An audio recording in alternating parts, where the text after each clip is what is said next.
Hello, hello, and welcome to today's episode of Shift the Field TV. I am Darla LeDoux. I'm your host, and I'm so excited to be here with the one and only Jill Brooks. Hi, Jill. Hi, everybody. Hi, Darla. Thanks for having me so much. I'm so excited. Y'all, we may laugh, we may cry. We're going to talk about money. We're going to talk about the moon and all the things. So, Jill Brooks is the spiritual accountress. So I'm just going to pause and have people let that land. The spiritual accountress.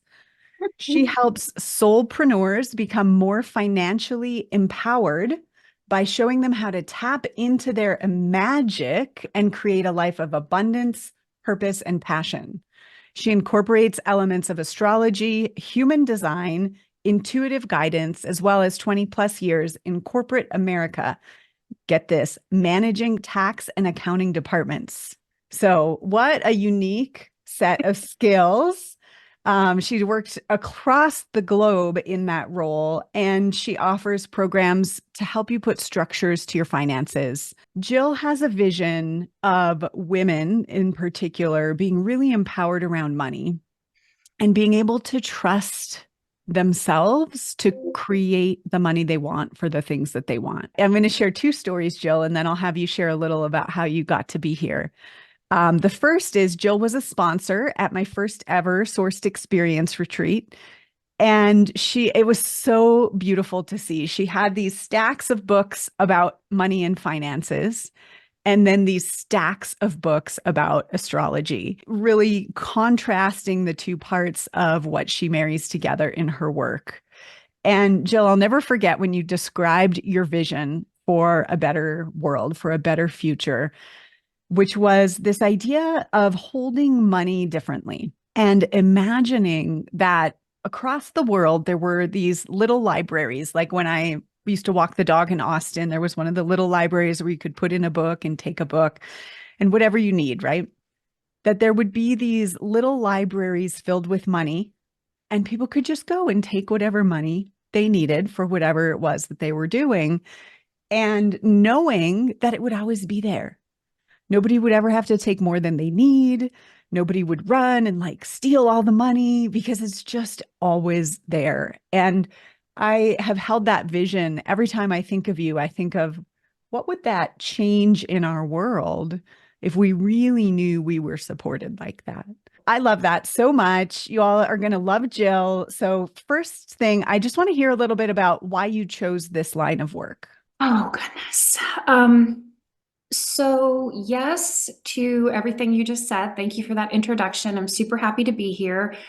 Spirit speaks to me in visuals and images, and that was one that it was really important for me to work with people and support people who had similar visions for the future, right? And so that's the short answer to why I am doing what I'm doing. I mean, I have a longer answer, which is, I was in corporate America for a lot of years. I achieved, a lot of success, and I made a lot of money, and I did all the things that society says makes you successful. And also I had how I describe it as a soul crushing emptiness, because I was so far off my value system and what was Mm. important to me. And so I entered into, I guess, this spiritual awakening phase in my 40s, and I found myself these two kind of very different energies and paths I was going down. One was the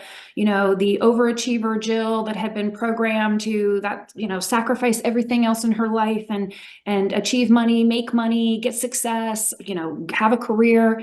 And the other was, really exploring who I was as a soul, what I believed in, what was important to me. I had this very strong calling to work in some kind of spiritual healing modality and fields. And so as I was pursuing both of these tracks, they were so diverse and different that I was feeling pulled in. Mm. Paths were so divergent, that one had to go. I could Mm. no longer show up in my corporate America life knowing what I now know about who I really am, and how the universe has designed us and all of these beautiful teachings that I've learned and obtained from spiritual mentors, while also doing my own work and knowing that that was just not, that was more of a mask and role I was playing. There's like the part of you that you use the word programmed to overachieve, right? And so there's something that pushed you that way. And then there's something that woke you up to this idea that I'm a soul with a purpose. Do you remember what happened? I mean, I had glimpses of that throughout my life. I had Mm, glimpses of feeling that what somebody was telling me was not truth, and I couldn't mm, explain it, but my intuitive, guidance system was like, that's not true. And feeling, and in full disclosure, there were many, many years growing up where I just thought I was crazy because what mm, I was feeling internally for myself and what was important was so misaligned with what society teaches and my parents. And I mean, to no fault of their own, that's just the Western world. And so there were bits and pieces of that all my whole entire life. But what I had to do was turn off that intuitive knowing and turn off that guidance system because I could not function in the world that I had immersed myself in, because that was just, there were red flags everywhere going off and it made me feel crazy. I mean, I use that word, I don't use that word lightly. And so I did all the things that I thought would help. Like I distracted and I ate and I numbed my feelings and I drank and I threw myself further into work and all the things that the coping mechanisms yeah. that I had, that's all I had. And it just didn't work. I found myself in periods of intense anxiety and depression, and, all of the systems were internally saying, this is not the Yeah. life you came here to live.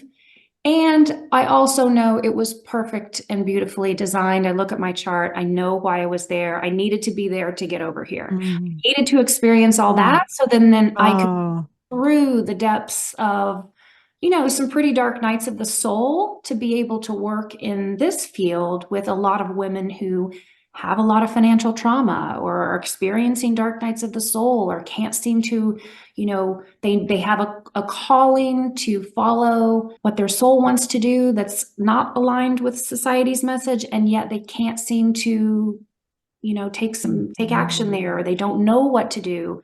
No one taught us unless you went to school how to manage your finances, how to right. make money in a way that was besides working for someone in a job you hate. So Or I managing them in a way that feels abundant rather than yeah, confining. yeah. So I Jill, think it I was think perfectly designed, but I'm so glad I'm here and not still there. Thank you, goddess.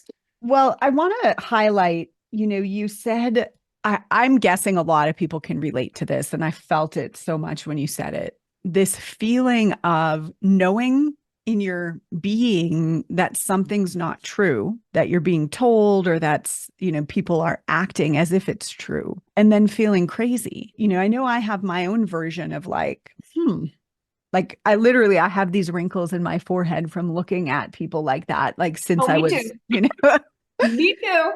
and knowing it's not true, but then it's like, well, everybody's acting like it's true, so it must be me. Right. And I remember you saying this, and almost like the people in your life almost wanted you to think you were crazy, To so a you certain would fall in extent, line. right. So that I would be controlled and I would do, I mean, I very much was the face of the family. So my success was how everybody viewed the family. And so I took Mm, on that role. And the whole time I look back and I just am, I had a knowing that to a certain degree, this isn't really real, if that mm, makes any sense. There's so yeah, much more out there with these underlying principles of the spiritual principles and nature and all this. There's so much more at play than we're taught. It's not always 1 + 1 = 2 in this realm. And so, so you had this sense of truth and this kind of like nagging feeling that there was something more. And then you're doing the corporate thing, moving up the ladder, making the money, getting the gold stars. tell me about how astrology and human design came in. Like, what were you always interested in that, or was there some influence in your life that had you look at your chart and go, whoa? I was just on this mission. So the more success I achieved and the more money I made in that way, that very masculine drive, sacrifice everything, don't listen to your internal gut, the more miserable I became. And Mm, so then it became this, there's got to be more to life than this. mm, And I got to this point, which is there's a lot of different returns that you hit in your mid 40s. And from an mm, astrology perspective, like people call it a midlife crisis, but it's actually some very potent astrology transits. mm, Transits, it mm, means what the planets are doing in the sky and how they're affecting you at certain times in your life. And that's why we have this midlife crisis or these periods of, mm, after the 7 year itch where you want to, because there's 7 year cycles and then and so I started to explore and really was on this quest for what is wrong with me? mm, Why am I not happy? Why can't I function in this world when I'm achieving all of these things that are the American mm, dream? And I'm miserable. Like I could not mm, see myself being there in that role another month, 2 months. And so I just dove into, I always had a strong belief and connection with spirit.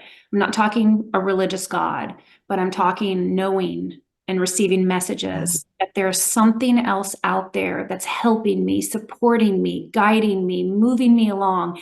Even when I was in my periods of complete resistance to it, I knew it was there. And so I just surrendered to a certain extent and was Mm, like, okay, my way isn't working. Show me. And I put very specific requests to help me mm, find what it was that I was looking for. And it didn't happen overnight and it was trial and error, but I started having these like winks from the universe where I would, be on a YouTube and all of a sudden something would pop up that I had no interest in. I didn't sign up. And all mm, of a sudden it's there and I was drawn in. The way my body and my psyche would react to these different modalities that helped us discover mm, ourselves at a soul level were so different. Like it just lit me up. And I had this mm. knowing that like it made me This excited. is truth. It made my gut response was like, yes, that's it. And so I dove into Reiki and I Mm, dove into feng shui and I dove into, when I finally got to astrology and human design, it was really the confirmation that I needed that was like, you're not mm, crazy. It's all right mhm, here. And that's why I love bringing those modalities in because there's a time and a season for creation, for being in a dark, a dark moon, which is where we need to go inward and we need to rest and we need to restore. And if you're out there trying to make money and trying to do all these things in that period, there's cycles in our life mm, and there's soul callings that are right there in our astrology chart. And it made me feel it was the confirmation I need that all of this that I had been feeling, I'm not mhm, crazy. It's real. It's right here. And so then I dove in to learn more and more. I couldn't stop learning about astrology. I just love it so mhm, much. And when I bring that into my work, I find it helps people feel the same way. Like it's yeah, very validating, it's very confirming. mhm, And then human design was really, from an energetic perspective, highlighted how society has, one gear, and that's move as fast as you can, mm, force your way, push through, no rest, kind of work for some of the types. And some of the types are just going to burn out and never be able right. to do any of it. And so when I started learning about that and I put the two together, it just gave me a lot of answers that I was looking for. It's not Mm, black and white. It's all kind of a science. And mhm. when you're in that energetic realm, there's so much to it. And yet, Well, yeah, you bring your magic to it, right? It's like right. there's the formal interpretation, and then there's your sense of the soul of the person and the information and the planets and the And that that's that you been bring in. completely. You know me well. That's been a journey for me, right? Because I come from a world where 1 + 1 is always two. And it's very black and white. Accounting is very black and white. And yet Mhm. there's so much gray. And when I listen to my navigation system, it's going to lead me on the path that is right for me, maybe not for everybody else, even Yeah. when the numbers don't say that's the right path. I want to kind of go back to having these big jobs in accounting, in corporate, because I sometimes feel like I became an engineer and I sat at those tables and I worked at Procter and Gamble, one of the best companies in the world at the time, and maybe still, not sure. But I sometimes feel like I got the seat at those tables to be able to bring that knowing out. There's some skills I learned as an engineer, like structuring things and, project management and things like that. But there's also this element of really knowing that the people in the top positions in the top companies in the world are no different than you Yeah, or yeah, me. yeah. And, you had so much money run through your departments. What do you learn about money that you want people like us to know? I think that money and sex are really the two areas Mm. that we in this patriarchal society have taken and warped the most, right?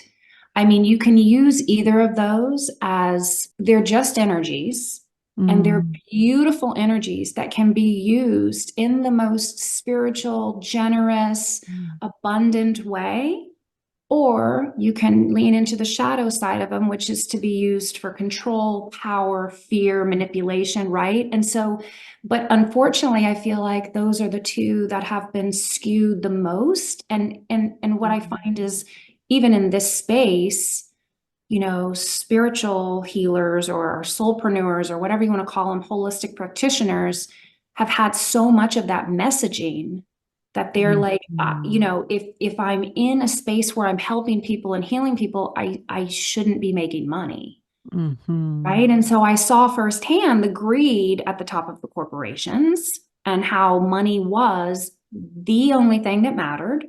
The Mhm. people didn't matter. The decisions were all based on money, right? I mean, I think I needed that context and that view peeking under the covers at what really was there in these corporations to know that and again, I had this internal guidance system was like, there's another way, right? Yeah. You can have both. We've been taught you can have, money if you sacrifice and work hard, or you can have soul fulfillment because you're doing what you want to do.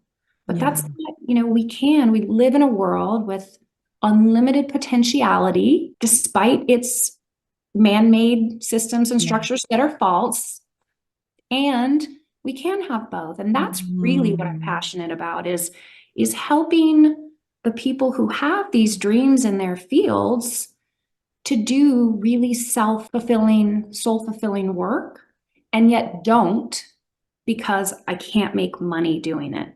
It's not Mhm. valued in society. Yeah. You talked about these man-made structures that are false as opposed to the natural world of the universe, which is abundant. Yeah. And then these structures make us think it's not. Yeah. Yeah. What would you say, like it heart to that maybe burgeoning entrepreneur or someone who's got a decent business, but they've hit a ceiling financially and they're maybe in a structure that isn't real? Yeah. I mean, it is a complicated question, right? Because the Yes. reality is there is a physical reality where we have structures in place like the banking system and the credit system. I mean, heaven forbid you have to borrow money and then you have this debt outstanding forever and you can never get out from under it. I mean, there are these structures in place that are very limiting. I'm going to share a visual that my guides gave me on this topic Mm. on how you can hold both. The visual was we live in this land of abundance. We came here to experience like the depths of our soul longing and, love and relationship and abundance. And everywhere we look, we see natural resources that are saying, hey, here I am, I'm here, I'm supporting you. And then this big giant structure comes and goes, bam, and lands And it looks kind of like the White House, not exactly, but it's this big giant structure, and we're all trapped in this little house where we can't get out to the abundance. And that was the analogy for like these systems and structures in place. However, then the windows fly open and dragons come in, and those of us who know that some of this is an illusion to control us, and there are other ways around. We can have both. We get on the dragons and we fly out the windows, right? And we can play in the structure. We can fly in and we can play in the structure. We can live in the structure, but we don't have to be controlled by the structure. So that is really for those who aren't super woo-woo. That's a little out there, but it's very much how I view, yes, we have to play the game and we have to do our tax returns, and we've got, there's certain things that we have to do. And also, there's so much more accessible to us than we even know. And so it's really a discovery. Every journey of being an entrepreneur is a discovery of how we kind of hold both of those energies and how we don't let the systems control us. We play within them. And then once we figure out kind of the keys to the kingdom for ourselves, based on our astrology, our human design, our goals, our soul knowing, then, we're just able to navigate them. It's almost like they're not even there. It doesn't really even matter anymore. My perspective in some of my clients as I've watched them grow is like changing from hating hating that they have to pay taxes to it's my payment for freedom. And I get to now do whatever I want, and have all this huge effect on my clients, and I love paying it. Like it's because I get to live the life I want. I mean, it's really a perspective change.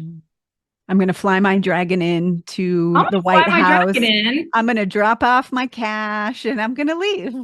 Yeah, and that's not to say there isn't real. I mean, it's financial trauma is real. The things we've experienced, the poverty is like, it's real. And also, I would challenge you that it's part of what you came here to overcome, if that's what you've experienced, right? It's actually part of your soul classroom experience here. I'm tuning into which direction to go because I'm having all these like epiphanies. Are the dragons all these notes so much? Yes. So good. I may come back to that. Not everyone is going to have the same financial goals. Right. And I think, when you speak about corporate and it's just the money and that's the only thing and that's how we measure. And it's like, I can see how we got to that as the least common denominator of like, oh, it's something that we can measure and we can report and then we can get a gold star. And your clients have lots of different purposes here and things they're here to do. How does the astrology come in and influence their decisions around money? So there's specific houses in your natal chart that are money houses. And we look at the energies that are there on the cusp. We look at the planets that are occupying those houses. We look at the energies that are really present to support them and help them lean. If they can, the more they lean into those types of energies, the more that they're going to be moving in a way that feels natural to them as opposed to programming, right? So we look and we see what's present and we see, this is kind of how you were designed to make money, or here's some of the strategies that you can lean into. And then let's look at, how you've actually been trying to make money. And let's see where the gap is and let's see what we can do to shift that. The natal charts, astrology is it's a science and an art, right? It's not going to tell you that you should be an architect and you should, it's more of an energy, and different types of energy. And so, can you think of an example of a client who, when they learned something about their chart, it was like, oh, I'm going to shift. Yeah. So just the other day, I was on with somebody who has heavy Capricorn and Sagittarius energies. Now, Capricorn is like the CEO of the zodiac. So they're ambitious and they're responsible and they're driven, and it's the most alike It's most like kind of the corporate energy. Like it's ambitious. It wants to Yeah. achieve, it wants success. It's very detail Capricorn is my oriented. north node. Just Okay. It makes sense that you're so driven in your business, Mhm. right? She also has And heavy. Sagittarius is my rising. So I'm just gonna Okay, listen so from there. Okay. there's no coincidence that you asked me this and I brought that Uh-huh. one up because I didn't know that about Uh-huh. you. Sagittarius is very free spirit. I want a lot of freedom. I want to be able to Mhm. travel. I want to like to me they've got a lot of differences in their energies. Mhm. And so how do you and she was experiencing this very my Capricorn really wants to achieve and I dive into my work and then I burn out and my Sagittarius is really just pissed and wants to, Mhm. zone out and go travel and blow everything off and so we talked about like helping her understand that she's got both of these sides to her and neither's wrong or right. Mhm. How can we Mhm. appease both of them? And so we were doing a budgeting exercise and I was like, okay, budgeting is very, by the way, I call it spell casting because we're basically forecasting numbers, but then we're spell casting, right? How can we make both your Capricorn and Sagittarius happy? Well, the Capricorn's happy that just that we're putting together these numbers. Like it's going to have structure. It's going to have something to follow and to achieve and right, like get the gold star. Sagittarius is like, I don't really want to be doing this.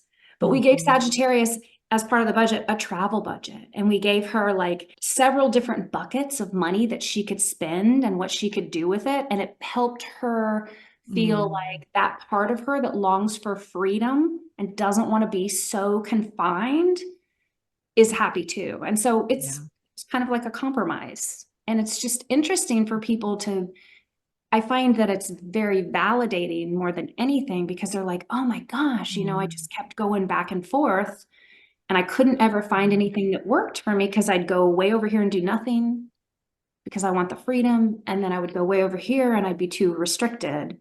So Mhm. that's just, one little Super example. clear. Well, first of all, I love that and totally relate to it because if I set a goal in my business just to set a goal, right? Like, oh, you should grow by this used to make me crazy in corporate. I worked at Lens Crafters. I was in marketing for Lens Crafters, and our goal was always, X% more than last year. And it was by week, right? So it was like, oh, if we had this sale last week, or last year, this same week, we have to have this sale because we can't risk that we wouldn't be X% more, right?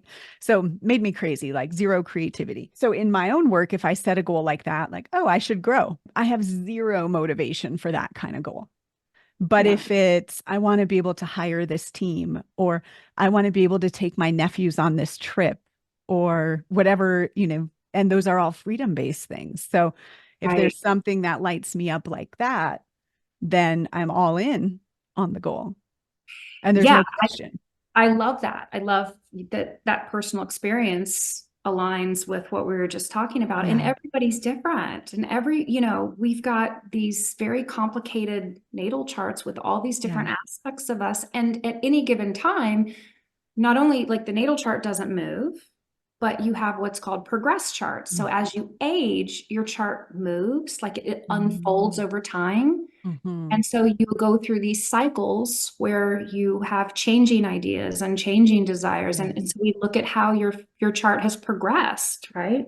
They might Right. be And I new just, energy where they're like, I don't understand this longing yeah. I have that all of a sudden is, and we look and sure enough, their chart has Mm, progressed in a way where there's, it's signifying it's time for change. And then on top of that, you have what's going on in the sky and how it's pinging up against your chart today. So it's definitely mhm, this idea that we're these beings that came in and we have this idea like identity at birth and we never change and evolve mhm. is to me so outdated Right. because and the people that try to hold on to that like why am I not happy in this marriage when I used to be, why am I not, it's because we have this programmed, not, I'm not going to say programmed, this predestined kind of unfolding of these energies in Yeah. our chart that are pulling us along on this journey to reach what we want to accomplish. So we have to learn to pivot and adapt. I just was on a call with a group recently, and someone was saying, I'm done beating myself up that it's taken me this long to get here, to see this, to realize, to follow my dreams.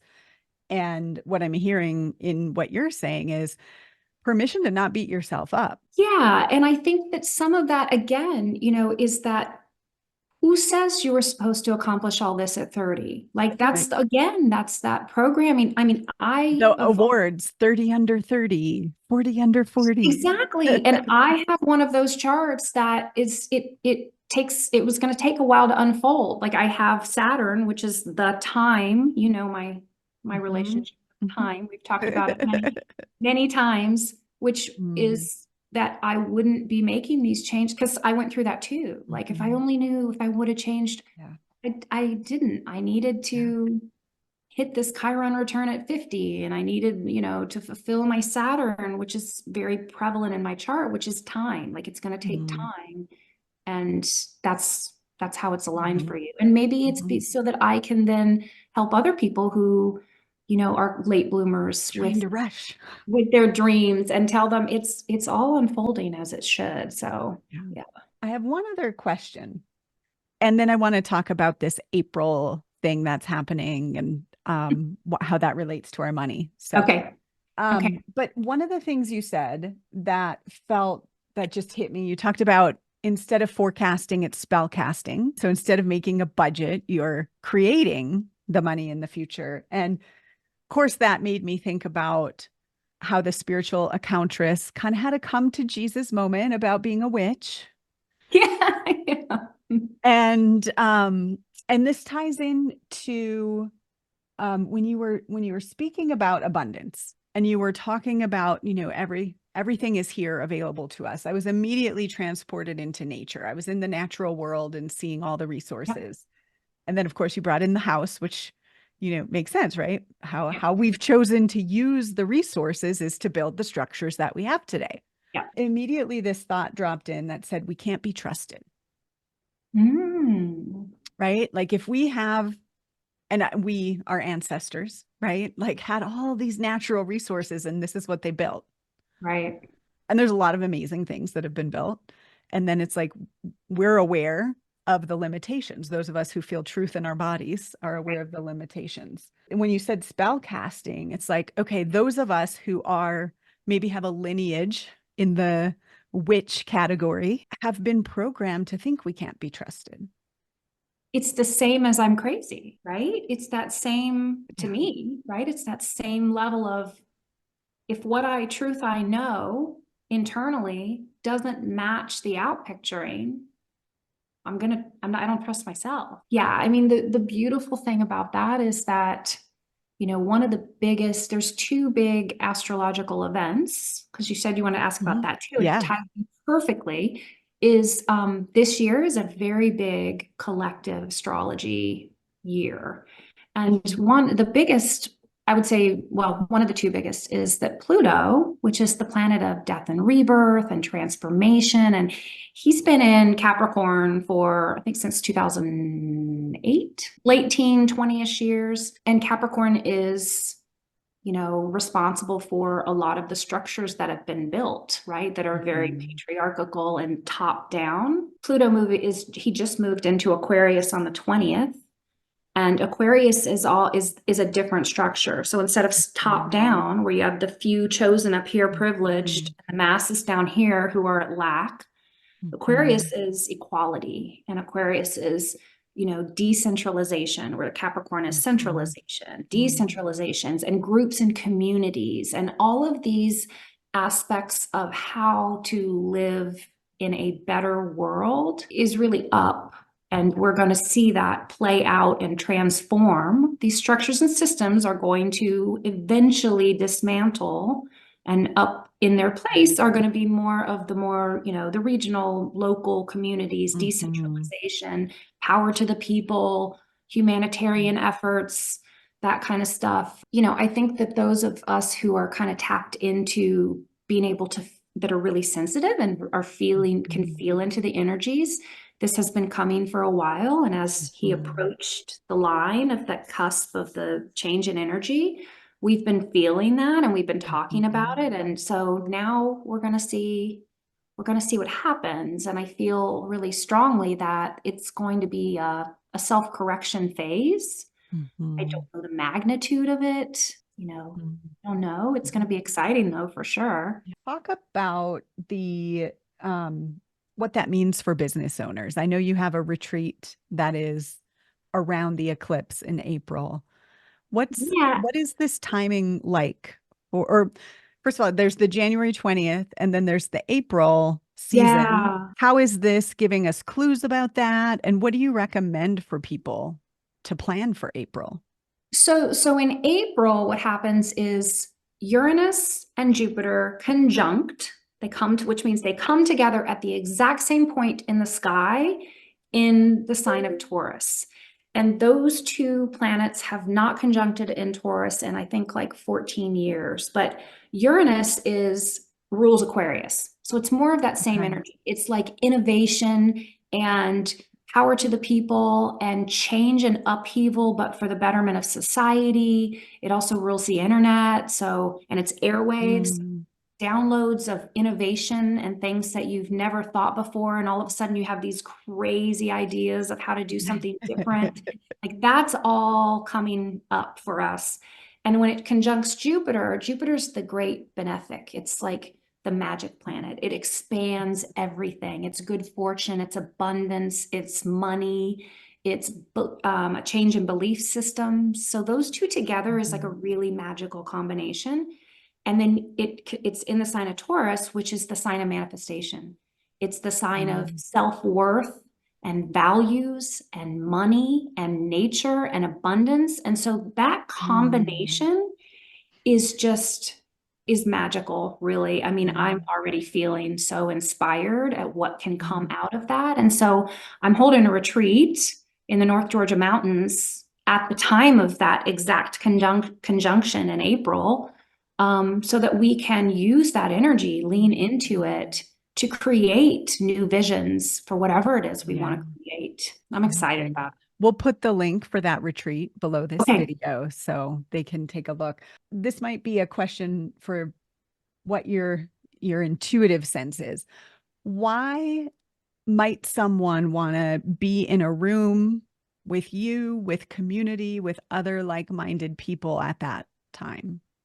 So I think it goes back to also, I'm not sure I completely answered your question when you were like, what does this mean for small businesses? It means small businesses are the future and, Mm. more decentralized businesses instead of Mhm. the massive corporate mammoths that have Mhm. all of the wealth and also all of the greed, right? And so it's so important, as you know, because you've held, I don't know, 1,000 retreats, right? 100 and some. 100 and something, to be with people who have that same awareness, that enthusiasm. It's a multiplier, Mm. right? There's power in Yeah. numbers, there's power, the energy expands, we draw off of each Mm. other. And when the energy is that potent in the sky, it's like all things are Mhm. possible. Like what I can tap into and become aware of in relationship with others and with nature and the sky is much bigger and much more expansive than what I can do on my own. Anything's possible. So I think we have these guiding principles of how to operate in society, and those are going to change. And so, you know, Yes. what are your dreams? Like they're in your field for a reason. They're not happenstance. And by the way, I feel like that's going to become more widely known and expanded, where Yeah. it's not just us in this kind of smaller niche community that feels that way. Very soon, Yeah. it's things are going to change, and we'll be able to see the external outpicturing, change, not just us that are feeling, here it comes. I feel it, it comes back to then really being able to trust yourself. Yeah. And, I'm obviously that's the work we do at here at Source. Like the more you shift your field, this is Shift the Field TV, you're in alignment with what's true and you can trust what's true, exactly what Jill is saying. And that's so needed when the structures fall away, right? Well, exactly. And being a certified source leader and working with you and your team for several years, right? We're going to have all kinds of experiential money play and sessions Yes. where they're designed to see what are those. A lot of people want to do something, but they just don't really Yeah. know what's holding them back. And so this is going to, Yeah. I like what you say when it comes into our The awareness, sourced wave. the sourced wave, right? And so let's find out what that is, so then we can make different Mm, choices around it. Yeah. beautiful. So we will put below this video how you can retreat with Jill in April at the eclipse in the North Georgia mountains, as well as you've got a free gift, the 8 ways to shift out of the avoidance pattern in your finances. Yeah. So, and I feel really strongly about this. I just wrote about this that whenever money's in the subject line or the title of things that I send out, it's like people don't want to open it. Well, yeah, I mean, Yeah. if you buy into the fact that we have a relationship with money, just like we have a Mhm. relationship with ourselves and our partners and the world and all, then, what is your relationship style? There's the Yeah. attachment model where you have Right. secure and, all of the different disorganized and avoidant and obsessed or preoccupied, I think it's called. But I find in this space, the biggest one is avoidance. If Mhm. I don't want to look. I don't want to look if I don't, if I don't pay attention. And the only way to have a better relationship with money is to pay attention. So I do a lot of financial coaching around that too. So yes, I would love any of you to come retreat for me, any soulpreneurs that need really help with any of the structure things, such as, getting an LLC, putting together your accounting systems, any of the real stuff, as well as shifting money mindset around Yeah. your finances, then I would love to work with you. Beautiful. Yeah. Thank you so much, Jill. This has been so fun. I just love you. I love what you're doing in the world. So needed, so timely. You are right on time, my friend. Ooh, thank you, Saturn. Yes, thank you so much Woo. for having me. I really appreciate being here and all of your wisdom that you always share with me. So All right. We'll see everyone in the next episode of Shift the Field TV. Bye for now. bye.